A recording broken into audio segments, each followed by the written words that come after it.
মানুষ আর কুমিরের এমন সখ্যতা খুব একটা চোখে পড়ে না। বাগেরহাট খান জাহান আলীর মাজারের দিঘির এই কুমিরের নাম ধলা পাহাড়। জনশ্রুতি রয়েছে যে খান জাহান আলী এই কুমির দুটিকে পোষ মানিয়েছিলেন এবং তাদের সাথে বন্ধুত্বপূর্ণ সম্পর্ক গড়ে তুলেছিলেন। আমরা আগে কখনো এরকম দেখিনি, ও মারে কুমির দেখেই আমরা ফিদা হয়ে গেছি এবং মাজারের পরিবেশটা অনেক ভালো লাগছে। অনেক আমরা চাই সবাই এখানে ঘুরতে আসুক। জানা যায় এখানকার পুরুষ কুমিরের নাম ছিল কালা পাহাড় এবং মহিলা কুমিরের নাম ধলা পাহাড়। পুরুষ কুমিরটি 2023 সালে মারা গিয়েছে। বর্তমানে বেঁচে আছে এই মহিলা কুমিরটি, যার নাম ধলা পাহাড়। আদালবাজার থেকে মাজারের উদ্দেশ্যে এসে আগে পরে কখনো কুমির দেখি নাই, আজকে হঠাৎ করে আসে কুমির দেখতে পেলাম, খুব ভালো লাগতেছে। বন্ধু বান্ধব নিয়ে আসছি। সতীশচন্দ্র মিত্রের ইতিহাস গ্রন্থ অনুসারে খান জাহান আলী তার এই দিঘিতে কালা পাহাড় ও ধলা পাহাড় নামে দুটি কুমির ছেড়ে তাদের লালন পালন করতেন। নিকটবর্তী নদী বা বিল থেকে কুমির দুটিকে দিঘিতে আনা হতে পারে বা আসতে পারে বলে অনুমান করা হয় ওই গ্রন্থে। প্রায়ই মাজারে আসি ঘুরতে, আমরা হলো বাজার থেকে আসছি, তা আমরা কখনো হলো এরকম কুমির দেখতে পারিনি। আজকে কুমিরটা দেখে খুবই ভালো লাগছে। মাজারের পরিবেশটা আজকে খুবই সুন্দর। আজকে আমি বাগেরহাট যে একটা ঐতিহ্যবাহী এই মাজারে কখনো এই কুমিরটা দেখতে পারিনি, আজকে অনেক ভালো লাগছে, খুবই আনন্দ লাগতেছে। এছাড়া খান জাহান আলীর খনন করা ঘোড়া দিঘি, কোদাল ধোয়া দিঘি সহ অন্যান্য দিঘিতেও কুমির থাকার সম্ভাবনার কথা বলা হয়েছে ওই বইটিতে। বর্তমানে মাজারের খাদেমরাই এই দিঘি এবং কুমিরের দেখভাল করছেন।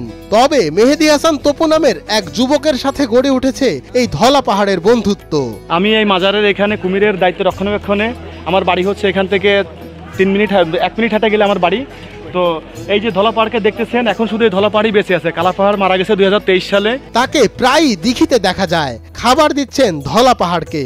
আর এই বিরল দৃশ্য দেখার জন্য ভিড় করছেন মাজারে ঘুরতে আসা দর্শনার্থীরা। মানুষের সাথে কুমিরের বন্ধুত্ব দেখে তাই তো আশ্চর্য হন সাধারণ লোকজন।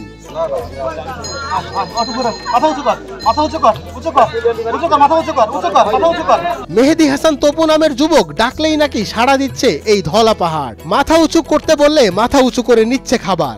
তার কথায় এদিকে ওদিকে নড়াচড়াও করছে সে। আর ধলা পাহাড়কে দেখেন, আমি যা বলিও তাই শুনে। এই ধলা পাহাড় উঁচু কর, মাথা উঁচু কর, উঁচু কর, মাথা উঁচু কর, উঁচু কর। এই যে ধলা পাহাড়কে যাই বলি তাই শুনে, মাথা উঁচু কর, আরো উঁচু কর, আরো উঁচু কর। এই যে দেখেন, এরকমের খেলা বাংলাদেশে আর কেউ করতে পারবে না। দেখুন, জানা যায় এই ধলা পাহাড় একবার ডিম দিয়েছিল, তবে সেটা পানিতে। দীর্ঘ 36 বছর ধরে এখানকার কোনো কুমিরের বাচ্চা হয় না। মেহেদি হাসান তপু বলছেন এবছর আরো 2টি কুমির ছাড়া হতে পারে।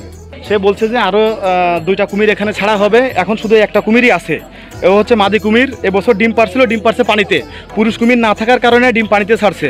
আর বিগত 36 বছর, আমার জানা মতে 36 বছর মুরব্বীদের কাছ থেকে শুনছি, কেউ হয়তো কুমিরের বাচ্চা চুরি করে নিয়ে গেছিল 36 বছর আগে।